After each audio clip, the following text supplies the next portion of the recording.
Olá, esta é uma sequência de vídeos do Web Meeting realizado no dia 28 de novembro de 2012 sobre SPED e contribuições. Separamos essas apresentações em 3 vídeos. No primeiro vídeo trataremos de quem é a empresa, um breve histórico do SPED, especificamente o histórico do SPED e contribuições, quem está obrigado e quais são as informações que a empresa de lucro presumido precisa prestar. Vamos lá então. Boa tarde a todos. É um prazer estar aqui com todos vocês novamente nessa conference call, nesse web meeting online, né? A gente tem entendido que essa ferramenta de apresentações online tem sido bem importante para a gente tanto disseminar conhecimentos de questões importantes da nossa empresa, como falar de produtos, soluções e passar para os clientes experiências que nós temos aí na área geral de gestão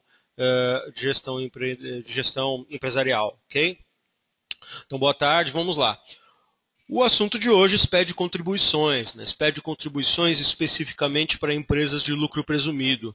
Ao longo dessa apresentação nós vamos tratar do SPED contribuições, o histórico breve desse projeto, ou qual é esse breve futuro, né, de empresas de lucro presumido, e bem como riscos e ameaças e pontos de atenção para todos os senhores, ok? Essa apresentação, ela passa então por algumas partes. Ela passa aí por falar sobre um pouco sobre a nossa empresa, um pouco sobre a base do SPED e do SPED contribuições, os tributos envolvidos, né, as obrigações, as entregas, os pontos de atenção, porque a gente entende que SPED, a grande questão do SPED é que o risco envolvido, ele é muito importante de ser medido, de ser esclarecido, é uma coisa importante que a gente fala em todas as apresentações sobre esse assunto, ok? E como resolver, né? Na verdade, assim, não é só contar o problema, né? A gente vai lá e conta também como resolve, e aí é onde envolve diversas questões, inclusive as soluções da nossa empresa, ok? Vamos lá então. Solid Corp, né? Quem é a Solid Corp? Né? Contar um pouco para vocês de quem é a nossa empresa, da onde nós viemos, né? E o que nós fazemos. A Solid Corp é uma empresa que já está no mercado há um bocado de tempo, tá? Entre algumas variantes aí, ela já está quase 30 anos no mercado. 200 clientes com 10 mil usuários, então nós temos clientes dos mais variados portes empresariais diferentes, né? 40 colaboradores entre desenvolvimento, implantação, suporte, pesquisa e desenvolvimento, teste, qualidade em software, então, ou seja, é uma equipe multidisciplinar entre os produtos que nós temos, né? Então nós somos uma empresa em sistemas de gestão corporativa. A questão é o seguinte, que como nós temos também clientes de alta complexidade, ao longo desse período foi inevitável desenvolver uma expertise muito interessante de gestão fiscal e contábil, que é dessa divisão de negócio, essa divisão de produtos sobre a qual nós vamos conversar hoje, tá?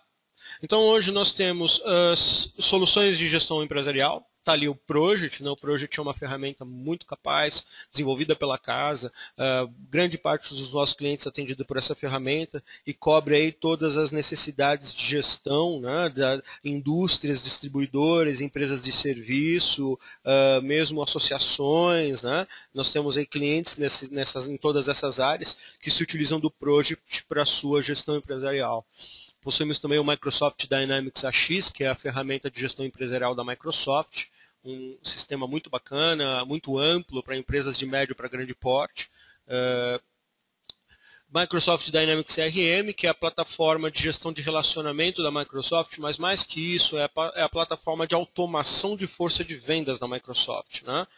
Que tem uma questão bem bacana, que nós temos essa solução integrada ao nosso sistema de gestão. Então, aí para as empresas que pretendem trocar seus sistemas de gestão, mas precisam desse sistema com alta capacidade de gestão de força de vendas, é uma solução bem bacana, aí o Dynamics CRM integrado ao Project RP. E a divisão de negócio, que é objeto aí do nosso papo de hoje, né? Que é toda a nossa divisão de gestão fiscal, de software, soluções, consultoria, auditoria, validações para a área contábil, fiscal e de recursos humanos. Só para vocês entenderem o que acontece. Por conta do nosso expertise nessa área, nós acabamos desenvolvendo ou montando uma unidade de negócio, uma unidade de produto específica para tratar disso. Tá? E que é a nossa área de soluções fiscais, ok? Uma coisa que é importante dizer, né? Uma empresa de software que já está tanto tempo no mercado, uma coisa que eu aprendi a falar sobre a empresa, que é assim, poxa, mas 200 clientes, isso é muito ou isso é pouco? O que nós dizemos é assim, a Solid Corp ela vive de relações de longo prazo. Né? A gente entende que sistema de gestão não é uma coisa que você troca de ano em ano, não pode ser assim. Então, os nossos clientes são clientes de longas datas, de longo relacionamento. Então, é uma coisa que a gente preza muito por isso, ter clientes que nos acompanham aí durante bastante tempo. Ok? Dado esse pano de fundo, vamos falar especificamente agora do SPED. Esse é, inclusive, um dos primeiros logos do SPED que perdura até hoje. Né? Vamos falar. Então, o primeiro pano de fundo aí é sobre o SPED em geral, né? Tem algumas questões do SPED que a gente não para entender ou não para analisar qual é a abrangência. Então, o Sistema Público de Escrituração Digital, o SPED, ele foi instituído em 2007 e já fazia parte do PAC, do Plano de Aceleração do Crescimento do Governo naquele momento. Porque o governo, o fisco, entendendo a sua posição de assistência ao governo para mensurar e para garantir a tributação, instituiu o SPED como forma de medir eletronicamente, certo, as transações fiscais e contábeis das empresas no Brasil. Okay? Então, ou seja, o SPED ele já era um projeto do Programa de Aceleração de Crescimento. E ele tem como base geração de obrigações acessórias eletronicamente assinadas e enviadas, então com garantia de origem. Né? E aí a gente coloca toda a preocupação do uso do certificado digital, que não pode ser negligenciado, porque qualquer documento assinado digitalmente, ele não pode ser a origem, a autoria desse documento, ela não pode ser questionada. Então, e é onde a gente fala, antes de qualquer outra coisa, cuidado com os seus certificados digitais, porque eles são a tua assinatura mais até do que a assinatura em papel, a assinatura em caneta. Né? Então, esse processo todo de medição e de avaliação das transações fiscais, contábeis e de recursos humanos das empresas, todas de forma eletrônica, eles trouxeram uma aproximação muito grande do fisco para as empresas, para a realidade fiscal das empresas, o que inevitavelmente trouxe um aumento significativo da exposição ao fisco, ou seja, as empresas hoje estão muito mais expostas ao fisco, né, muito mais expostas à ação do fisco do que estavam alguns anos atrás. É uma brincadeira que a gente fala, né, que antes a gente tinha medo de fiscal, hoje a gente tem medo de carteiro, né? De e-mail, porque as apurações, o fiscal ele já não vem mais para a tua empresa e fala assim, me dá aqui os teus documentos fiscais de tal a tal data. Não, ele já chega com a multa, ele já chega com a ação do fisco, já na tua empresa fala, já identifiquei na minha base erros das tuas transações e toque a multa. Né? Então a ação do fisco muda muito com o SPED. Em vigor, SPED contábil, SPED fiscal, SPED contribuições, né, o SPED fiscal contribuições, que é o que nós vamos tratar hoje, nota fiscal eletrônica, conhecimento de transporte eletrônico. Batendo na porta aí, SPED social, que deve ser um dos nossos web meetings, um dos primeiros aí do próximo ano, tá? E central de balanço, que nós vamos tratar desses assuntos também, como as nossas soluções podem ajudar as empresas dos senhores. Ok? Vamos então falar especificamente agora de SPED contribuições. Ok? Como foi instituído, ao que serve, ao que veio, né? E como é essa prestação de informações através do SPED contribuições. Ok? Quando a gente fala dos tributos do SPED contribuições, Vamos lembrar, antes de qualquer outra coisa, do primeiro nome do SPED de contribuições, que era SPED PIS/COFINS, né? Então, ou seja, você tinha lá o PIS, Programa de Integração Social, PIS/PASEP, né? Ou seja, PIS para a área, PASEP para a área pública, PIS para a área privada, né?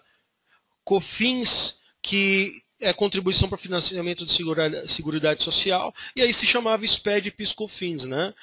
Porque ele tratava exclusivamente dos tributos relacionados à seguridade social.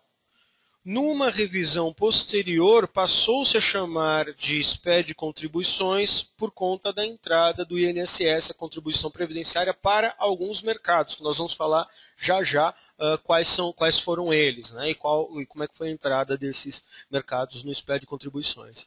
Então, tá aí, são as 4 áreas de impostos, os 4 impostos que o SPED contribuições hoje está medindo, olhando pelas transações de impostos das empresas, ok?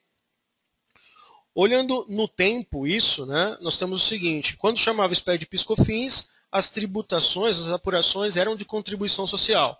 E nós tínhamos, e por estas tributações, nós temos uma determinada sequência de obrigatoriedade. Quando a gente fala de lucro real, o lucro real já aumentou, já entrou no projeto. Eu vou mostrar para vocês daqui a pouco como é que foi o calendário anterior e o calendário futuro, certo? E aí temos então lucro presumido e as empresas enquadradas nos itens do artigo 3, item 6, 7 e 9 da Lei 9.718, mas são empresas de financeiras, investimentos imobiliários, seguro-saúde, entre outras, tá? São empresas maiores que também são obrigadas por essa legislação e entram no mesmo bloco de obrigatoriedade.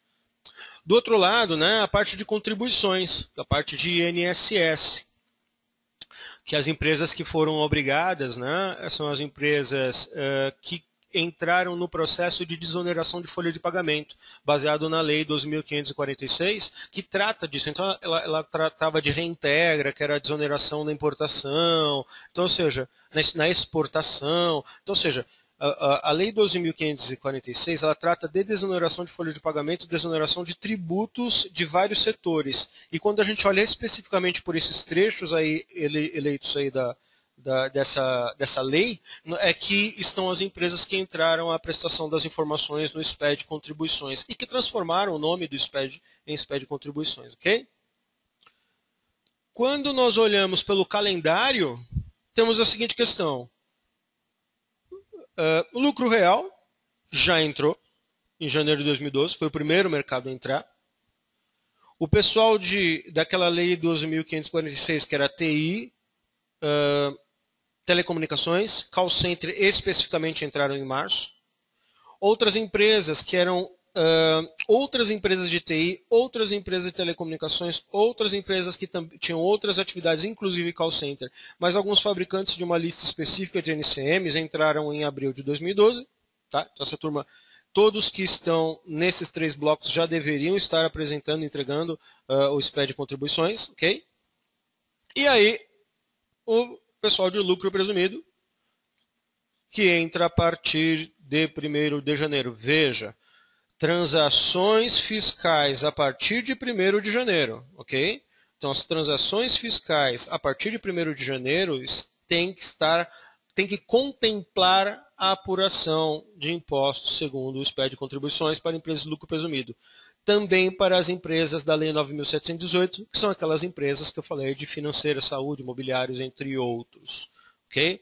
É muito importante a gente falar sobre essa questão de empresas, elas estão obrigadas a partir de 1º de janeiro, que isso diverge da data de entrega, que a gente vai falar logo em seguida, mas a questão é a seguinte, se os teus sistemas hoje não te permitem apurar as informações, mais ou menos no método que nós vamos falar daqui a pouco, isso precisa ser aprofundado, ok? Se os teus sistemas hoje não te permitem apurar as informações que te permitam contemplar os dados do SPED de contribuições, você precisa fazer isso com urgência.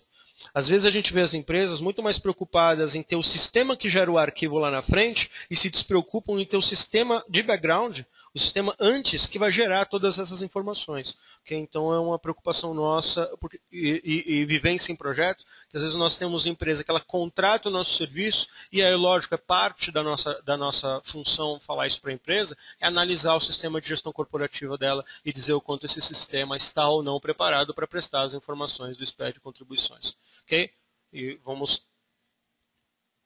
Então vamos lá. Vamos dar um resumo sobre quais são as informações então, que são prestadas pelas empresas, que serão prestadas para o SPED de contribuições para as empresas de lucro presumido. Ok? Respondendo a dona Andréa Ferreira, tá? Então, olha só, as informações para as empresas de lucro presumido, elas são mais simples que as empresas de lucro real. Tá? São menos dados, os dados são consolidados, e já respondendo a pergunta da Andréa, não, nos documentos fiscais você não tem que mandar item. Tá? Já vou falar exatamente como eu não vou tratar a nível de campo aqui, tá? Mas nós vamos tratar a nível de blocos de informações. Tá bom? Então, ou seja, são menos dados, são menos blocos, os dados normalmente são consolidados, são muito mais analíticos do que sintéticos, não ao contrário. Sintéticos, muito mais sintéticos do que analíticos. Ok?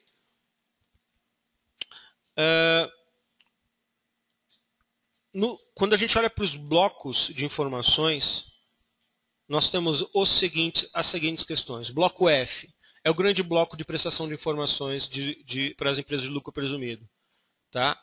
Que ele dá para o período as apurações, as totalizações por CFOP. Então, notas fiscais emitidas, ok? Totalizadas por CFOP, no bloco F.